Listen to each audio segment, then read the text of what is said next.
Hello, welcome to கலாஸ் curry world. எல்லாரும் நல்லா இருக்கீங்களா? இன்னைக்கு நான் வந்து நல்ல ஒரு ரெசிபி, ஈஸியாகவும் இருக்கும், அதே மாதிரி ஹெல்த்தியான ரெசிபியுமா வந்திருக்கேன். அது வெண்டைக்காய் வச்சு தான் பண்ண போகிறோம். வெண்டைக்காய் உடம்புக்கு நல்லது, எல்லாருக்கும் தெரியுமே. அதை வச்சு தயிரெலாம் சேர்த்து ஒரு பச்சடி பண்ண போகிறோம். ஈஸியாக பண்ணிடலாம். கட்டாயம் நீங்கள் ட்ரை பண்ணி பார்க்கணும். பார்த்து உங்கள் ஃபீட்பேக்கை தெரியுங்க. அது எப்படி பண்ணுறதுங்கிறது கிச்சனில் போய் பார்க்கலாம் வாங்க. அப்போ நாம் இன்றைக்கி பண்ணக்கூடிய இந்த வெண்டைக்காய் தயிர் பச்சடிக்காக நான் ஒரு 10 வெண்டைக்காய் எடுத்துருக்கிறேன். நல்லா பிஞ்சு பார்த்து எடுத்துக்கோங்க. இதை நல்லா வாஷ் பண்ணிவிட்டு இதில் உள்ள தண்ணியெல்லாம் நல்லா டிஷ்யூ பேப்பரோ ஏதாவது டவலோ வச்சு தொடச்சிட்டு தான் இது கட் பண்ணணும். பாருங்கள், இந்த மாதிரி கட் பண்ணிக்கோங்க. 2 சைடும் கட் பண்ணி த்ரோ பண்ணிடலாம். அப்புறம் வந்து கொஞ்சம் திக்காக, ரொம்ப தின்னாகவும் வேண்டாம், ரொம்ப திக்காகவும் வேண்டாம். அப்படி ஏன்னா நம்மளுக்கு ஃப்ரை பண்ணணும், அப்போ உடஞ்சிடும், இல்லை பீஸ் ஒன்றுமே இருக்காது.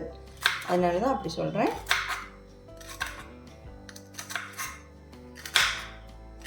கட் பண்ணும்போது அதுக்குள்ளே ஏதாவது கெட்டு போயிருக்கா அப்படின்னு பார்த்துக்கணும். பாருங்க, இந்த மாதிரி திக்னஸாக எல்லாத்தையுமே நான் கட் பண்ணிடுறேன். ஓகே, பாருங்கள், நான் எல்லாத்தையுமே கட் பண்ணிட்டேன். ஏன்னா அதில் ஒரு பச்சை மிளகா, இந்த வெண்டைக்காய் கூட ஒரு பச்சை மிளகா சின்னதாக கட் பண்ணி சேர்த்துடலாம்.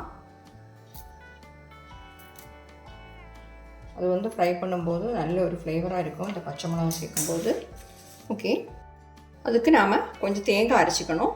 ஒரு 1/4 கப் துருவின தேங்காய் சேர்க்குறேன். நல்லா ஃப்ரெஷ்ஷான தேங்காவாக எடுத்துக்கோங்க. இந்த ஸ்பூனுக்கு வந்து 2 ஸ்பூன் இருக்குது. நிறைய 2 ஸ்பூன் எடுத்துருக்கிறேன்.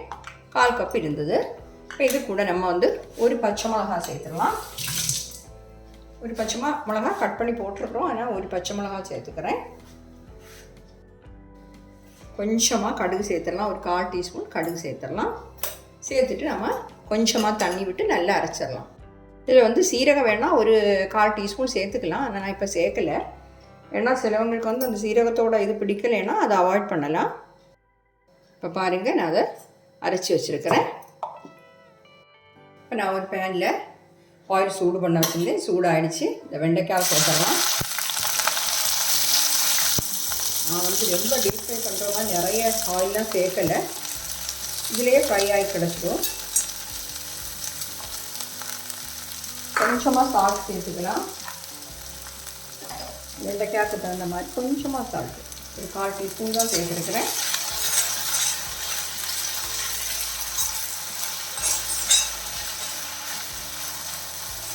லோ ஃப்ளேமில் வச்சு ஃப்ரை பண்ணி எடுத்துடலாம். நான் வந்து ஃப்ளைம் கம்மியாக போட்டிருந்தேன். இந்த வந்து இரும்பில் உள்ள கடாயானதுனால நிறைய எண்ணெயும் ஆகாது. நம்ம கொஞ்சம் பொறுமையாக லோ ஃப்ளேமில் போட்டு தான் நல்ல மாதிரி வறுத்தெடுத்துடலாம். நிறைய எண்ணெயும் ஆகாது. பாருங்கள், நம்ம வெண்டைக்காய் நல்லா வறுந்துருச்சு. ஃப்ளைம் ஆஃப் பண்ணிவிட்டு இதுலேருந்து இந்த மாதிரி ஒரு ஸ்ட்ரெயினில் தான் வைக்க போகிறேன். ஏன்னா இதில் எண்ணெய் எல்லாம் இல்லாமல் நீட்டாக கிடைக்கும். பார்த்தீங்களா, போடும்போதே சவுண்டு கொடுத்து நல்லா ஃப்ரை ஆகிடுச்சு. தீஞ்சு போகக்கூடாது. நான் ஃப்ரை ஆன உடனே நீங்கள் எண்ணெயிலேருந்து மாற்றிடணும். பார்த்தீங்களா, கொஞ்சம் எண்ணெய் நான் விட்டுருந்தேன், அதில் இவ்வளவும் மிச்சம் இருக்குது. மாற்றிடுறேன். இனி நம்ம ஈஸியாக வேலையை முடிச்சிடலாம். நம்ம அரைச்சி வச்சுக்கக்கூடிய தேங்காய் இதில் சேர்க்கலாம்.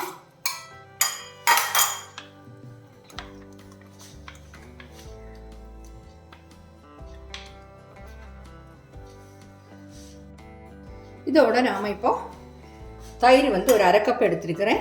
இந்த வந்து கட்டை இல்லாமல் நல்ல ஸ்பூன் வச்சோ விஸ்க் வச்சோ நல்ல அதை மிக்ஸ் பண்ணி எடுத்துக்கோங்க. கட்டை இருக்கக்கூடாது. பார்த்து எவ்வளோ கட்டி வேணுங்கிறத பார்த்து சேர்த்துக்கலாம். தயிரோட புளிப்பையும் பார்த்து சேர்த்துக்கோங்க. ஓகே, நம்ம இவ்வளோ சேர்த்துருக்குறோம். தேவைப்பட்டால் நீ சேர்த்துக்கலாம். இதில் வந்து சால்ட் சேர்த்துக்கலாம்.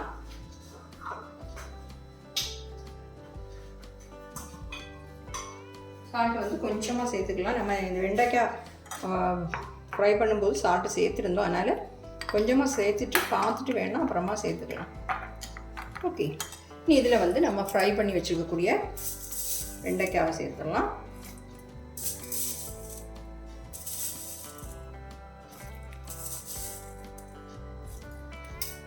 சேர்த்துட்டு நல்லா கிளறிடலாம். நல்ல ஈஸி. இந்த கேரளாவில் சத்யாவுக்கு வந்து இந்த மாதிரி தான் பண்ணுவாங்க. இது நீங்கள் எப்படி பண்ணணும்னா, இந்த வெண்டைக்காய் வந்து நீங்கள் நேரமே ஃப்ரை பண்ணி வச்சிடணும்.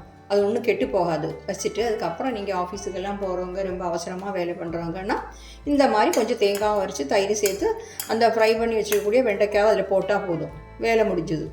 அப்படியும் பண்ணலாம்.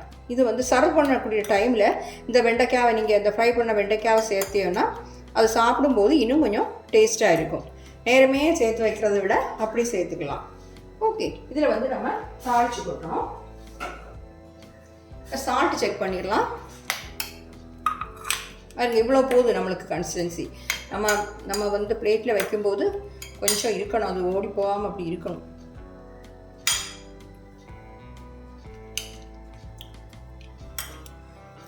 கொஞ்சம் உப்பு குறையுது.